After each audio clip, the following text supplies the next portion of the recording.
जी Ahmad uncle. हाँ कादिर बेटा, मैंने मामले की जांच की है। ट्रेजरी में दरखास्त जमा कराने से कोई फर्क नहीं पड़ेगा। उन लोगों की पहुंच बहुत लंबी है, शायद वहां भी पहुंच जाए। जिसने भी ये जाल बिछाया बज़ाहिर उसने अच्छा काम किया। हमें भी कुछ करना होगा। क्या आप जानती हैं आलिया तारिक के पास जॉब कर रही है?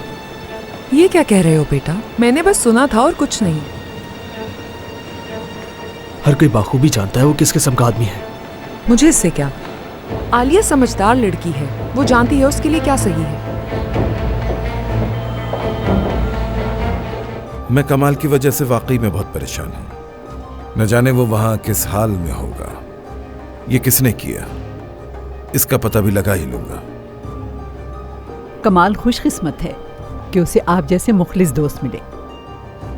अच्छा लगा सुनकर। बिल्कुल, लगना भी चाहिए, क्योंकि आप उसकी माँ हैं और आप उसके लिए बेहतर ही सोचेंगी। जी ऐसे ही है।